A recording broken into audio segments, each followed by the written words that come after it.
तो हेलो दोस्तों, welcome to my YouTube channel. दोस्तों स्वागत है हमारे यूट्यूब चैनल में जिसका नाम है जीके न्यूज भोजपुरी।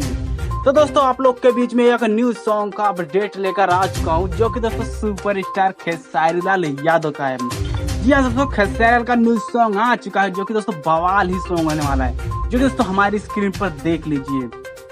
जो कि दोस्तों सैड सॉन्ग है, जो कि दोस्तों बहुत ही जबरदस्त होने वाला है।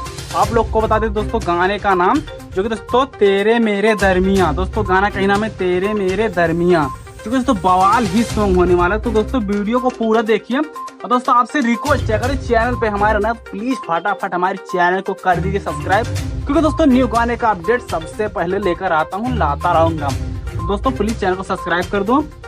दोस्तों आप लोग को बता दे ये गाना को कौन से चैनल पर रिलीज किया जाएगा, जो कि दोस्तों स्पीड रिकॉर्ड। जी हाँ दोस्तों, हिंदी चैनल है, जो कि दोस्तों स्पीड रिकॉर्ड पर इस सॉन्ग को रिलीज किया जाएगा, जो कि दोस्तों बहुत ही जबरदस्त सॉन्ग होने वाला है, जो दोस्तों सैड सॉन्ग है। तो दोस्तों अपडेट कैसा लगा प्लीज कमेंट बॉक्स में कमेंट कर दिए। दोस्तों ये गाना आप लोग के बीच में जल्दी ही सॉन्ग आने वाला है, 1-2 दिन में जल्दी ही सॉन्ग आ जाएगा। दोस्तों अगर जो अभी इसका तो रिलीज डेट कंफर्म नहीं हुआ है, रिलीज डेट जैसे कंफर्म हो जाएगा आप लोग के बीच में वीडियो बनाकर अपलोड कर देंगे। तो चलिए दोस्तों मिलते हैं फिर और किसी नेक्स्ट वीडियो में।